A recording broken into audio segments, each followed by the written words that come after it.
Hello students, आज हम लोग बात करेंगे एक और अर्थमेटिक ग्रुप इंस्ट्रक्शन की, that is called decrement register TCR-R। तो देखिए, जैसे सारे इसके इंस्ट्रक्शंस के बारे में हम आपको बताते हैं कि पहले इसके हम निमोनिक की बात करें तो इसका निमोनिक हम लिखते हैं इस तरह DCR-R, वेयर आर में भी एनी रजिस्टर। ऑपरेशन इसमें क्या होता है कि रजिस्टर में जो भी कंटेंट है उसमें एक माइनस करके और रिजल्ट को स्टोर हो जाता है रजिस्टर में। कितने बाइट की इंस्ट्रक्शन है? तो ये 1 बाइट की इंस्ट्रक्शन है। और मशीन साइकिल कितनी होती है? तो इसमें एक मशीन साइकिल यूज होती है, दैट इज ऑपकोड फेच। देखिए, इंस्ट्रक्शन सेट के बारे में एकदम डीप स्टडी करना और उनको अच्छी तरह से समझना बहुत ज़रूरी है अगर आप माइक्रो प्रोसेसर प्रोग्रामिंग अच्छी तरह से करना चाहते हैं तो। एक दो स्टूडेंट्स का मेरे पास वो आया था, रिक्वेस्ट आया था कि सर प्रोग्रामिंग जो है कवर कर दीजिए। तो भाई, प्रोग्रामिंग कवर हो की जाएगी आगे, लेकिन अगर आपको इंस्ट्रक्शंस के बारे में नहीं पता होगा और अगर हम प्रोग्राम बनाएंगे और फिर उसमें ये इंस्ट्रक्शंस आएगी तो आप कंफ्यूज होंगे और आप कॉन्फिडेंस लूज करेंगे। तो इसमें जो पहले माइक्रो सेट में जो भी जितने भी तरह की इंस्ट्रक्शन यूज होती है, जैसे अर्थमेटिक ग्रुप इंस्ट्रक्शन हम लोग अभी पढ़ रहे हैं, इसके बाद लॉजिकल इंस्ट्रक्शन है।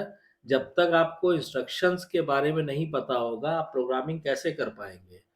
ये वैसी ही चीज़ है जैसे अगर आपको इंग्लिश में लिखना है, आपको ऐसे लिखना है, आपको कोई शॉर्ट नोट्स लिखना है, और अगर आपको ABCD और ग्रामर के रूल, टेंसेस, ये सारी चीज़ें नहीं क्लियर हैं, तो आप अच्छा कंटेंट कैसे लिख पाएँगे? ऐसे ही अगर आपको किसी भी लैंग्वेज में, केवल माइक्रोप्रोसेसर में नहीं, इवन हाई लेवल लैंग्वेज में किसी में भी अगर आपको प्रोग्रामिंग करनी है बढ़िया ढंग से, तो पहले आपको उसके इंस्ट्रक्शंस, उनके सिंटैक्स, उन सारी चीज़ों के बारे में एकदम क्लियर कट नॉलेज होनी चाहिए, उसमें कोई कन्फ्यूज़न नहीं होना चाहिए।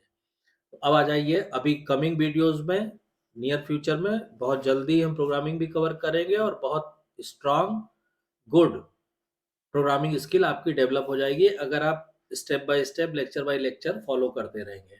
तो मशीन साइकिल कितनी यूज़ होती है इस इंस्ट्रक्शन में? एक मशीन साइकिल यूज़ होती है, and that is opcode fetch. Algorithm क्या होता है इस इंस्ट्रक्शन का? तो एल्गोरिथम ये होता है R-1 will be assigned to R। Flags की हम बात करते हैं तो इसमें देखिए, कैरी फ्लैग के अलावा, तो यानी कि एक्सेप्ट कैरी, कैरी के अलावा all other flags are modified. ठीक है? कैरी फ्लैग को छोड़ के बाकी सारे फ्लैग्स इसमें मॉडिफाई होते हैं। एड्रेसिंग मोड, तो इसमें देखिए रजिस्टर का यूज हो रहा है, तो इसमें रजिस्टर एड्रेसिंग मोड का यूज हम करते हैं। टी स्टेट्स कितना यूज होगा? तो एक मशीन साइकिल है और कौन सी? Opcode fetch. इसका मतलब 4 टी स्टेट इसमें यूज हो गए। तो ये तो हो गया आपका इंस्ट्रक्शन के स्पेसिफिकेशन के बारे में। अब हम लोग बात करते हैं इसके डिस्क्रिप्शन की।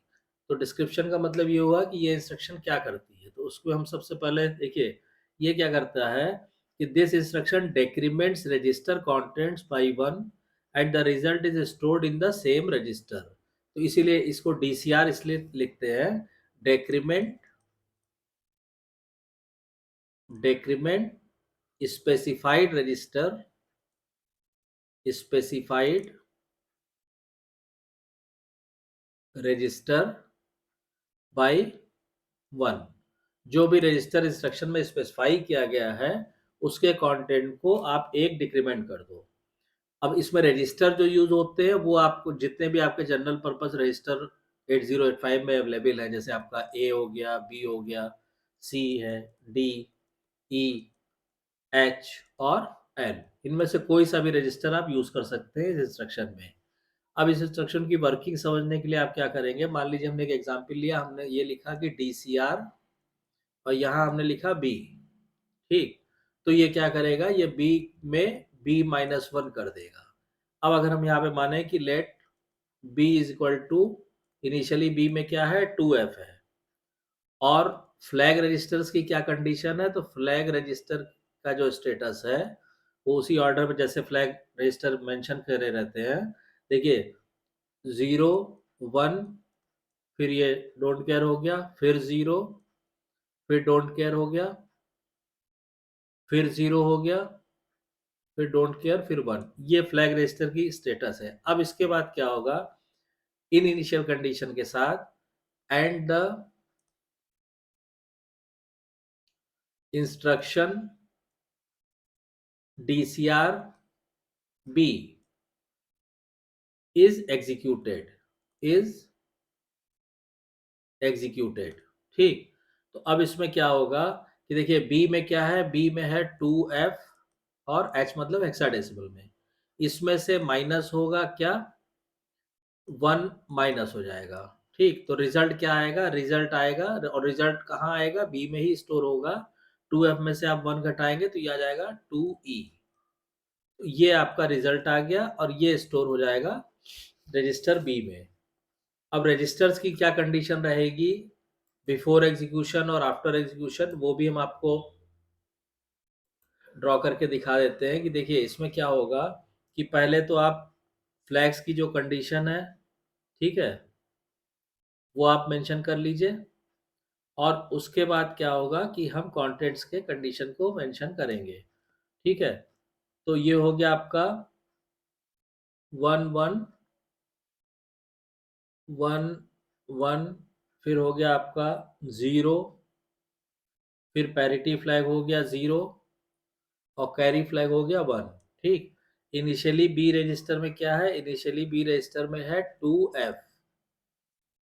ठीक, अब क्या होगा कि जब इंस्ट्रक्शन एग्जीक्यूट होगा तो यहाँ पे मान लीजिए आपने ये सब्ट्रैक्शन होगा, किसके किसके में, ये 2F जाएगा यहाँ से, ये 2F वैल्यू ये गई, और यहाँ से मान लीजिए 1 माइनस करना है तो ये हमने दिखाया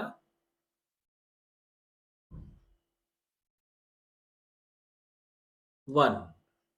अब ये इसमें से क्या होगा, माइनस होगा, सब्ट्रैक्ट होगा, और जो रिजल्ट आएगा वो फिर से बी में स्टोर हो जाएगा, तो यहाँ पे आ जाएगा 2E। ठीक है, तो बिफोर एग्जीक्यूशन ये स्थिति रहेगी रजिस्टर्स की, और आफ्टर एग्जीक्यूशन ये स्टेटस रहेगा। अब इसमें क्या होता है कि the example of this instruction, क्योंकि हम इसमें सारे रजिस्टर यूज कर सकते हैं, तो इस इंस्ट्रक्शन की जो एग्जाम्पल की हम लोग बात करेंगे, तो जैसे DCR A हो गया, फिर DCR B का हमने आपको बताया ही है, तब भी हम लिख देते हैं DCR B हो गया, फिर DCR C, DCR D,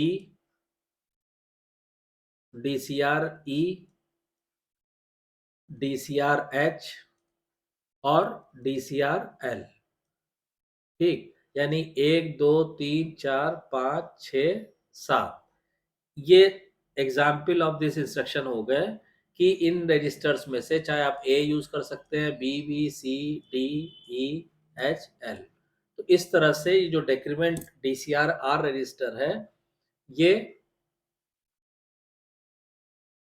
instruction execute होने के बाद ये स्टेटस रहेगा सारे रजिस्टर्स का। तो आई होप कि आपको इसकी वर्किंग क्लियर हो गई होगी। और देखिए इसमें हम एक चीज़ आपको ये बताना चाहेंगे कि देखिए अगर आप प्रोग्रामिंग करना चाहते हैं, if you want to develop good programming skill, good programming skill, इसके लिए आपको दो तीन चीज़ें, जैसे पहला तो क्या है कि सारे इंस्ट्रक्शंस के बारे में आपको एकदम क्लियर कट और डीप नॉलेज होनी चाहिए, क्योंकि आपको मान लीजिए आपने लॉजिक डेवलप कर लिया आपने, अब आपको वो काम कराना है तो आपको पता होना चाहिए कि किसी पर्टिकुलर काम को करने के लिए हमें कौन सा इंस्ट्रक्शन इस्तेमाल करना है। तो इंस्ट्रक्शंस सेट पे, इंस्ट्रक्शंस कह लीजिए या इसी को इंस्ट्रक्शन सेट जो कहते हैं हम लोग, इंस्ट्रक्शन सेट पे आपको बढ़िया कमांड होना चाहिए। सेकंड क्या होता है कि किसी भी प्रोग्राम को बनाने से पहले हम उसका लॉजिक डेवलप करते हैं, तो लॉजिक लॉजिक जो है वो एकदम क्लियर होने, यानी लॉजिकली जो है स्ट्रांग होने चाहिए आपके जो भी व्यूज है। तो ये दो तीन चीजें जो है आपको, तो इसमें सबसे इम्पोर्टेंट जो है वो इंस्ट्रक्शन सेट है। इसीलिए हम इंस्ट्रक्शन सेट पे इतने लेक्चर और हर एक एक इंस्ट्रक्शन हम आपको सेपरेट पढ़ा रहे हैं, ताकि आगे फिर जब प्रोग्रामिंग हम लोग करेंगे, अभी हम लोग हमारे ख्याल से अर्थमेटिक ग्रुप इंस्ट्रक्शन में दो तीन इंस्ट्रक्शन और रह गई हैं, उसके बाद जब हम एक प्रोग्राम बनाएँगे अरिथमेटिक ग्रुप पे बेस्ड, तब आप देखिएगा कि इंस्ट्रक्शंस का क्या रोल है और इस किसी भी इंस्ट्रक्शंस के बारे में जानना क्यों इतना इम्पोर्टेंट है। तो अभी 2-3 इंस्ट्रक्शन रह गई हैं, इसके बाद हम प्रोग्रामिंग ही शुरू करेंगे। ठीक है, तो आई होप आपको ये क्लियर हो गया होगा। अगर कोई डाउट्स या कन्फ्यूज़न है तो कमेंट लाइन में कमेंट करके पूछिए, और अगर वीडियो कंटेंट पसंद आ रहा है तो प्लीज़ वीडियो को शेयर कीजिए, लाइक कीजिए, चैनल को सब्सक्राइब कीजिए और नोटिफ़िकेशन बेल को ज़रूर ऑन कर दीजिए ताकि नेक्स्ट वीडियो की इन्फॉर्मेशन आपको टाइम से मिल सके। Thank you.